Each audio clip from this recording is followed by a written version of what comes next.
Nous passons maintenant à la séance publique du Conseil municipal du lundi 6 juillet 2026. Je tiens d'abord à présenter mes plus sincères condoléances à la famille et aux proches de Maude Leblanc, la jeune cycliste ayant malheureusement perdu la vie le 17 juin dernier à Saint-Hyacinthe. Cette tragédie nous rappelle à quel point chaque geste compte lorsque nous prenons la route. Que l'on soit automobiliste, cycliste ou piéton, la prudence, la vigilance et le respect des règles de sécurité sont essentiels. Le boulevard Laframboise, où s'est produit l'incident, est sous la responsabilité du ministère des Transports et de la Mobilité durable de juridiction provinciale.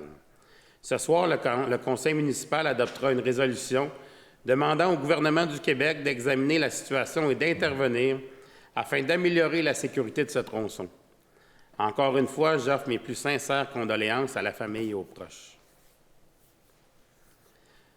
Ce soir, nous déposons notre rapport financier pour l'exercice se terminant le 31 décembre 2025. Les résultats s'avèrent encore très positifs cette année. J'aurai l'occasion de vous en parler davantage tout à l'heure. Les documents complets seront disponibles en entier demain sur notre site Internet. Je poursuis en souhaitant la bienvenue aux nouveaux résidents de Saint-Hyacinthe. Pour découvrir tout ce que notre ville a à offrir, je vous encourage à visiter notre site Internet. Vous y trouverez une mine d'informations sur nos services municipaux, nos parcs, nos événements et bien plus encore. N'hésitez pas à explorer ou à vous impliquer dans notre belle communauté. Chaque année, la vague des déménagements est malheureusement accompagnée d'un nombre élevé d'abandons d'animaux de compagnie, particulièrement des chats. Cette situation engendre plusieurs enjeux liés à la présence des chats errants et des chats domestiques circulant librement sur le territoire.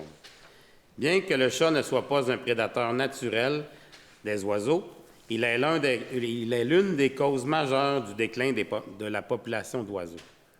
Pour limiter ces problèmes, notre règlement 30 interdit à toute personne de nourrir un chat dont elle n'est pas le gardien. Aussi, en collaboration avec la Société protectrice des animaux de Drummondville, nous offrons un programme de capture, stérilisation, relocalisation et maintien pour les chats errants sur notre territoire. Ce programme permet aux citoyens qui le souhaitent de faire stériliser un chat errant sans frais au refuge de la SPAD. Nous reconnaissons que le sujet des chats est délicat et suscite beaucoup d'émotions. Toutefois, il est essentiel de parler franchement de ces enjeux bien documentés et analysés, pour lesquels des solutions existent. Nous vous remercions de votre précieuse collaboration. J'aimerais également attirer votre attention sur un enjeu de santé publique. Des premiers cas de rage du raton laveur ont récemment été confirmés à Saint-Hyacinthe. Bien que la situation soit prise en charge par les autorités compétentes, il est important que chacun adopte le bon réflexe. D'abord, si vous possédez un chien ou un chat, assurez-vous que sa vaccination contre la rage est à jour. Évitez également tout contact avec les animaux sauvages, qu'ils soient vivants ou morts. Si vous observez un raton laveur, une moufette ou un renard qui présente un comportement inhabituel, signalez-le sans tarder au 1-877-346-6763. 1-877-346-6763 ou en consultant le site québec.ca. Je rappelle aussi qu'il est interdit de relocaliser les ratons laveurs, les moufettes, les renards ou les coyotes dans la majorité des municipalités de la Montérégie et de l'Estrie. Enfin, si vous êtes mordu ou si vous entrez en contact avec la salive d'un animal sauvage, lavez-vous immédiatement la plaie pendant 10 à 15 minutes avec de l'eau et du savon. Puis communiquez avec InfoSanté au 811. S'il s'agit d'un animal domestique, prenez également les coordonnées de son propriétaire. La prévention demeure la meilleure protection. Merci à tous de faire preuve de vigilance. J'aimerais maintenant revenir sur l'intervention de M. Francis Chagnon lors de la séance publique du 15 juin dernier. D'abord, je tiens à le remercier pour sa prise de parole. Les élus municipaux ont tout intérêt à entendre les préoccupations des citoyens, des commerçants et des entrepreneurs. Ces échanges sont importants parce qu'ils nous permettent de prendre du recul et d'alimenter notre réflexion. Au fond, je crois que nous poursuivons tous le même objectif: voir Saint-Hyacinthe grandir, accueillir de nouvelles familles et demeurer une ville dynamique où il fait bon vivre. Là où il est important d'apporter certaines précisions, c'est sur la façon d'y parvenir. Vous avez souligné qu'en 2025, seulement 22 résidences unifamiliales ont été construites à Saint-Hyacinthe et cette donnée est exacte. Toutefois, elle ne représente qu'une partie de la réalité. Vous avez comparé Saint-Hyacinthe à Drummondville, Granby, Sorel-Tracy et Sainte-Julie. Ces comparaisons sont intéressantes, mais elles doivent être mises en perspective. D'autres villes comparables présentent, elles aussi, un nombre semblable de nouvelles résidences unifamiliales. En 2025, Belleuil a enregistré 22, Saint-Bruno-de-Montarville 23 et Mont-Saint-Hilaire 14. Chaque municipalité possède sa propre réalité, son propre marché immobilier et ses propres possibilités de développement. Surtout, il est important de regarder l'ensemble de l'activité de construction et les caractéristiques propres de chacun des territoires qui expliquent que les villes ne se développent pas tous de la même façon. Vous avez également remis en question l'affirmation du plan d'urbanisme selon laquelle l'offre résidentielle de Saint-Hyacinthe est diversifiée. Pourtant, près de 45 des logements de notre ville sont des résidences unifamiliales, qu'elles soient isolées, jumelées ou en rangée. Les autres se répartissent principalement entre les duplex et les immeubles à logement. Cette diversité est importante puisque plus de la moitié des ménages mascoutins sont locataires. Notre responsabilité est donc de répondre aux besoins de l'ensemble de la population. Il faut également tenir compte d'une réalité propre à Saint-Hyacinthe. Notre ville est entourée de certaines des meilleures terres agricoles au Québec. Ces terres sont protégées et ne peuvent être dézonées pour accueillir de nouveaux développements résidentiels. Cette contrainte influence inévitablement la disponibilité des terrains et leur valeur. Cela ne signifie toutefois pas que nous tournons le dos aux maisons unifamiliales. Bien au contraire, le nouveau plan d'urbanisme prévoit toujours de vastes secteurs résidentiels de faible densité où les résidences unifamiliales demeurent autorisées, notamment à Saint-Joseph, Sainte-Rosalie, Douville, La-Providence, Saint-Thomas-d'Aquin et dans le secteur Yamaska. Vous avez également évoqué des projets qui tardent à se réaliser. Il est vrai que certains projets demandent aujourd'hui plus de temps qu'auparavant. Toutefois, cela ne signifie pas que le développement est au point mort, bien au contraire. En 2025, la Ville a délivré 2 557 permis, une hausse de 13,5 par rapport à l'année précédente. Les valeurs des travaux ont atteint 284 millions de dollars et 542 nouveaux logements ont été créés en 2025, soit plus du double que ceux réalisés en 2023. Ces résultats démontrent que Saint-Hyacinthe continue de se développer et demeure attrayant pour les nouveaux résidents. Je peux vous assurer d'une chose, nous souhaitons, nous aussi, que les projets avancent. Mais notre responsabilité ne consiste pas uniquement à construire plus rapidement, elle consiste aussi à construire intelligemment. Chaque nouveau développement doit être accompagné des infrastructures nécessaires, des réseaux d'aqueducs et d'égouts capables de répondre à la demande, des rues, des parcs, des équipements municipaux et des services adaptés à la croissance. Construire vite ne doit jamais se faire au détriment de la qualité de vie ni de la capacité de payer des citoyens. Il faut également composer avec des délais qui dépassent largement le cadre municipal. Les coûts de construction, les exigences environnementales, les travaux de décontamination, les infrastructures à mettre en place, le financement des projets et la disponibilité de la main-d'œuvre. Enfin, permettez-moi une précision concernant les permis de construction. Contrairement à ce qui a été mentionné, le coût d'un permis pour une résidence unifamiliale est passé de 310 en 2016 à 405 aujourd'hui. Il ne s'agit donc pas d'un triplement des coûts, mais d'une augmentation comparable à l'évolution générale du coût de la vie.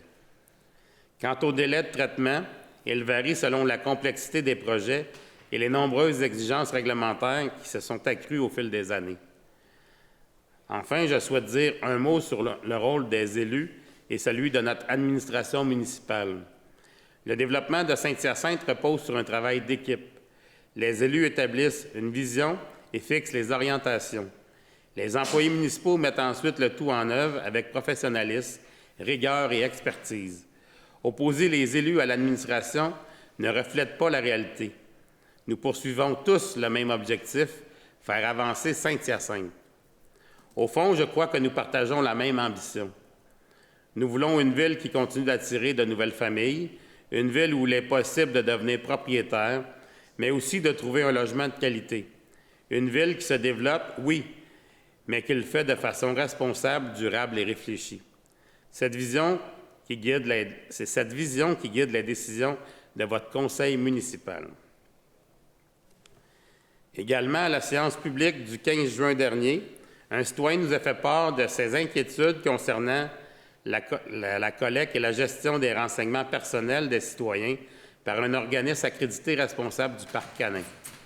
La Ville de Saint-Hyacinthe est sensible aux enjeux liés à la protection des renseignements personnels et reconnaît l'importance d'assurer une gestion sécuritaire et conforme des renseignements recueillis dans le cadre d'activités réalisées par ses services et ses partenaires. Nous soulignons toutefois que la Ville de Saint-Hyacinthe n'est pas responsable des renseignements personnels recueillis par ses partenaires, lesquels ne sont pas nécessairement des organismes publics assujettis à la loi sur l'accès aux documents des organismes publics et sur la protection des renseignements personnels. Néanmoins, de l'information sera transmise et de la sensibilisation sera effectuée afin de promouvoir l'adoption de bonnes pratiques visant à assurer une gestion sécuritaire et conforme des renseignements recueillis. Toujours en lien avec les actualités municipales, j'ai récemment rencontré les maires, les mairesses et les directions générales des 6 municipalités que Saint-Hyacinthe alimente en eau potable afin d'amorcer la revision des ententes qui nous unissent. Pourquoi? Parce que l'eau potable est devenue l'un des plus grands enjeux auxquels les municipalités seront confrontées au cours des prochaines années. À Saint-Hyacinthe, nous demandons déjà des efforts importants à nos citoyens afin de réduire leur consommation d'eau potable. Il est donc naturel que cette responsabilité soit partagée par l'ensemble des municipalités qui bénéficient de notre réseau. Notre objectif est simple, assurer une gestion équitable de cette ressource essentielle, protéger la capacité de nos installations et veiller à ce que les investissements importants réalisés par les contribuables mascoutains profitent à tous selon des règles justes et adaptées aux réalités d'aujourd'hui. Les discussions se poursuivront au cours des prochains mois dans un esprit de collaboration. Je suis convaincu que nous partageons tous le même objectif, préserver cette ressource précieuse et assurer un approvisionnement fiable, durable et responsable pour les générations futures. D'ailleurs, j'en profite pour vous rappeler que jusqu'au 31 août prochain, l'arrosage des pelouses demeure interdit. Des inspecteurs municipaux sillonnent le territoire afin de veiller au respect de cette réglementation-là. Pour connaître tous les détails, consultez la réglementation complète au sainthyacinthe-ca/O. Je continue sur le sujet de l'eau et de la rivière. En juin dernier, nous avons annoncé l'entrée en vigueur de l'interdiction du surf sur sillage sur certains tronçons navigables de la rivière Yamaska.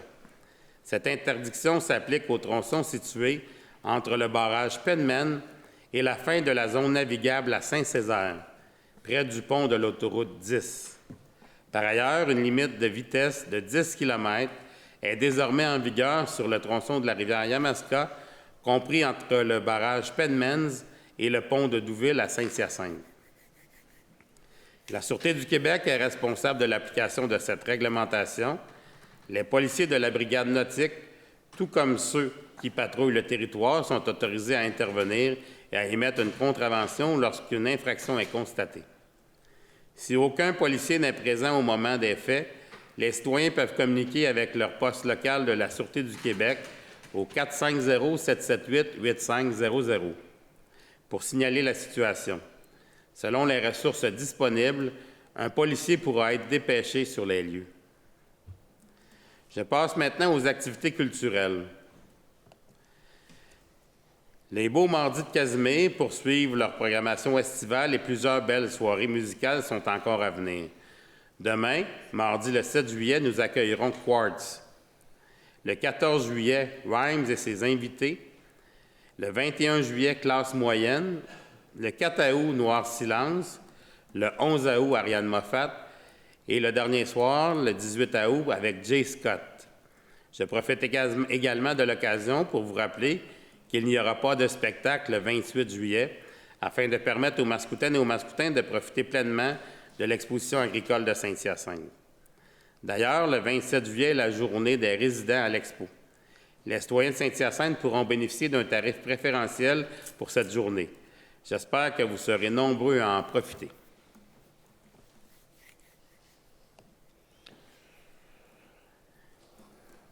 J'en profite pour vous rappeler que si vous êtes à la recherche d'activités à faire à Saint-Hyacinthe, maintenant que l'école est terminée, la Ville vous en offre plusieurs pour tous les goûts.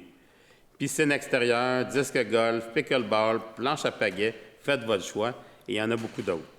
Pour tous les détails ou encore pour vous inscrire, consultez le site Internet de la Ville de Saint-Hyacinthe. Pour célébrer l'été, vous êtes aussi invité à la fête de votre quartier, au centre communautaire le plus près de chez vous. Voici les dates à retenir.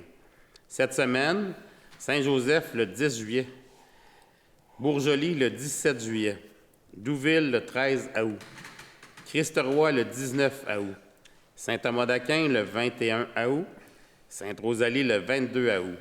Participez en grand nombre. Et vous avez le droit d'aller d'un quartier à l'autre. Les gens vont être vraiment heureux de vous accueillir dans leur quartier de loisirs. Du 8 au 12 juillet, tous les pôles commerciaux de la Ville de Saint-Hyacinthe, soit les Galeries Saint-Hyacinthe, le centre-ville de Saint-Hyacinthe, le quartier M et d'autres commerces de la région, seront en fête pour la plus grande vente trottoir au Québec. Au-delà des offres spéciales et des rabais exclusifs, nous vous invitons à profiter de cette occasion pour découvrir les entreprises d'ici et encourager l'achat local. Une programmation diversifiée et festive viendra également animer chacun des pôles tout au long de l'événement. Le concours d'un pôle à l'autre sera aussi de retour. Sur présentation d'une facture de 20 $, les citoyens pourront tourner une roulette et courir la chance de remporter divers prix offerts par les commerces de la Ville. Une belle façon de vous faire voyager d'un pôle à l'autre. Pour tous les détails, visitez la vente trottoir. Vous pouvez aller voir sur ventetrottoir.com. C'est un rendez-vous à ne pas manquer. Du côté des finances, n'oubliez pas que le 3e versement des taxes municipales est prévu pour le 13 juillet 2026. Si vous êtes un nouveau propriétaire, la Ville n'envoie pas de nouveau compte de taxes lorsque vous achetez un immeuble. Au moment de la transaction notariée, c'est la responsabilité du notaire de vérifier l'état des taxes municipales et scolaires et de procéder aux ajustements entre le vendeur et l'acheteur.